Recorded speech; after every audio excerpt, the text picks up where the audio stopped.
नमस्कार मेरी YouTube family. आज हम लोग सुनते हैं एक नई कहानी।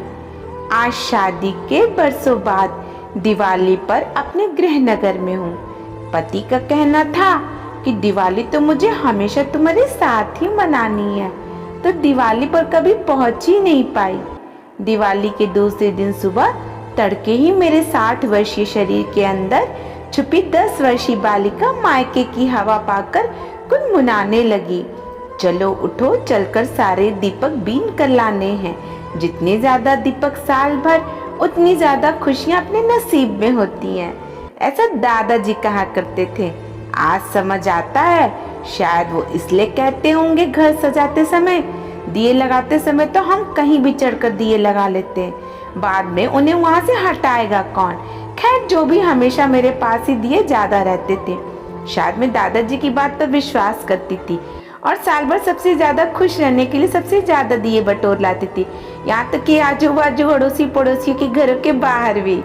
यह मेरी आदत तब छूटी जब यही बात मैंने बेटे को सिखाई। वह जाकर सिर्फ अपने लगाए सारे दिए उठा लाया। मैं बोली, पागल, सारे दिए लाने चाहिए थे ना, आलसी कहीं का। वो बोला, मम्मा, खुशियों पर तो सबका हक होता है ना, मैं सिर्फ हमारे हिस्से की खुशियां ही बटोर लाया। मेरा बेटा सच कह रहा था, पर मेरी आदत छूटी तो नहीं। शायद इसलिए मेरे अंदर की लड़की मुझे इस कड़कड़ाती ठंड में भी बाहर उठा ले आई। बाहर जाकर जब इधर उधर नजर दौड़ाई तो याद आया, अरे दिए कहाँ लगाए थे, झालरें और मोमबत्ती ही तो लगाई थी, और मोमबत्ती का मोम तो राख नहीं हो सकता। और अपने अंदर की छोटी लड़की को डांटते हुए वापस बिस्तर पर आकर बैठ गई। लिहाफ खींचकर लेटने ही जा रही थी कि वह फिर से कुनमुनाई, आज तो परेवा है, आज देर तक सोओगी तो साल भर तक सोओगी। मैंने उसे बुरी तरह झिझक दिया, चुप कर, पता नहीं कहाँ की पुरानी बातें कर रही है, अरे ये सब कौन मानता है। फिर मैं कुनमुनाई, अच्छा मत मानो, पर चलो ना बाहर जाकर गाय का ताजा गोबर बीन कर लाते हैं। गाय का गोबर, वो भी ताजा? वह क्यों भला? मतलब कतई मुझे सठिया गई हो, यह कहलवाने का बंदोबस्त करवा रही हो। नहीं, आज गोवर्धन है ना। हाँ होगा तो तुम भूल गई, मम्मी तुमसे गोवर्धन बनवाएंगी। अरे हाँ ना, गोवर्धन पूजा सालों हो गए, कैसे याद रहता। ससुराल में तो मनाते ही नहीं है। वैसे तब ये जानकर बहुत खुशी हुई थी कि चलो छुटकारा मिला, छोटी लड़की कामयाब हो गई थी। मैं 50 साल पहले ही यादों में खो गई। पूजा घर से मम्मी की आवाज आ रही थी, अनु जाओ, सामने पंडिताइन के घर से गाय का गोबर ले आओ। मम्मी, मैं पूरे हफ्ते खाना बना दूंगी, या आप कहोगी तो पूरे 15 दिन पोछा मार दूंगी, पर ये गोबर लेने नहीं जाऊंगी, ना ही गोवर्धन बनाऊंगी। मम्मी, मैं अपने कपड़े भी धुल लूंगी, पर प्लीज गोवर्धन नहीं। घर में मेरे 2 भाई बहन और हैं, मम्मी उनको क्यों नहीं बोलती। यार, ये गोबर को छी, यह मेरी नहीं चलती।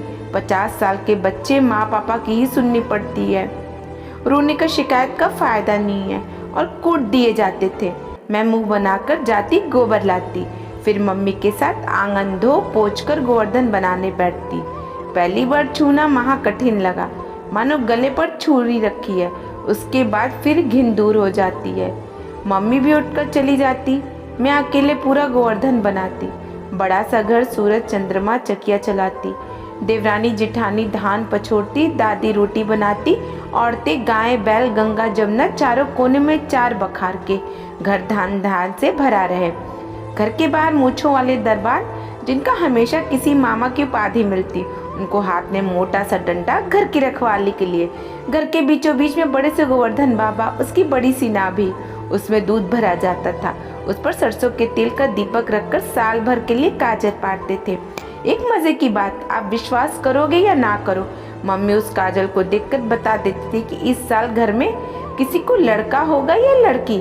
खैर, तो अब गोवर्धन बाबा तैयार हैं। जल्दी से नहाकर आकर मैं मम्मी के साथ अलग अलग अन्न से बखार भरती, चकिया पर आटा डालती, पूरे गोबर पे जौ खोसती, फिर उसकी पूजा करती। थोड़ी देर पहले गोबर से घिराने वाली अब मुझे वह हाथ से आती गोबर की बदबू बुरी नहीं लगती थी। फिर दादी और मोहल्ले की बूढ़ी औरतें, ताई दीदी वगैरह, हम सभी एक दूसरे के घर जाते, देखते किसका गोवर्धन अच्छा बना है। सबका एक जैसा ही रहता, फिर भी दादी मेरी तारीफ करती कि एक बराबर लंबाई चौड़ाई है, चकिया अच्छी बनी है, बखार सही नाप की है। शायद यह उस समय की लड़कियों के स्वभाव को जांचने के तरीके होंगे। जिसकी बखार बड़ी, अरे ई तो घर का फूक दी है। जिसकी छोटी, अरे बड़ी कंजूस है, नौकर नाटी की। जिसकी देवरानी जिठानी दूर दूर, अरे भैया इनको सिखाओ, देवरानी जिठानी से मिलकर रहेंगी चाहे। मैं यादों में खोई थी कि आकर बोली, बुई उठ गई, अब चलिए चाय पीते हैं। मैंने कहा, पर आज तो गोवर्धन है, अभी बनाए बगैर कैसे चाय पियेंगे। चलो मैं भी चलकर बनवा लेती हूँ तुम्हारे साथ। और बुई, माँ ने बनाने वाली, अभी नाउन दीदी आएंगी वही बना देंगी। मैंने आश्चर्य से पूछा, और तुम्हारी दीदी बनाने देगी? सिर्फ दादी ही तो मनाती हैं और कोई तो मनाता भी नहीं है, तो दादी नाउन दीदी से सगुन करवा लेती हैं। चलो ये भी ठीक है। हम दोनों बाहर आए। बाहर मम्मी खूब सारी सब तरह की भाजी लेकर सब एक में ही काट रही थी। मुझे देखते ही बोली, आज गोवर्धन है अनु, इतने साल बाद है तो बना देना। मैं और मेरी भतीजी एक दूसरे को देखकर मुस्कुराए। मैंने कहा, मम्मी अब मैं बड़ी हो गई हूँ, वैसे भी अब नाउन दीदी बनाती है तो उनको ही बनाने दो। थोड़ी देर बाद नाउन दीदी आई, थोड़ा सा गोबर लेकर। मुझसे रहा ना गया तो पूछ लिया, इतने थोड़े से गोबर में कैसे बनेगा? वो बोली, अरे बिटिया अब कौन बनावत है, रच के शगुन कर दे बे। पता नहीं मेरे अंदर की छोटी लड़की कब मुझ पर हावी हो गई और मैं भी नाउन दीदी के साथ बैठकर गोवर्धन बनाने लगी। मुझे देखकर मेरी भतीजी भी आ गई। उसका वही हाल था जो पहले मेरा होता था। पहली बार छूना ही कठिन होता, फिर अच्छा लगता। भतीजी बोली, बुई आप ऐसे ही बनाते थे? नहीं बिटिया, मैं तो खूब बड़ा सा बनाती थी। दादी बोलती, जितना बड़ा जितना सुंदर उतना ही अच्छा घर मिलता। वो बोली, बुई मुझे छोटा सा घर मिलेगा। मम्मी बोली, अब उसको छोटे घर ही मिलते हैं, फ्लैट जमीन और ना छत अपनी। पर भाई हमारी बात सुन रहा था शायद। हम अभी भी विचार कर रहे थे कि वो जाकर और गोबर ले आए। बोला, मेरी बहन और बेटी को छोटा घर मिले या बड़ा घर, उनके मन का। मैं साथ हूँ ना, तुम लोगों जैसा मन चाहो वैसा, जितना बड़ा चाहो उतना बना।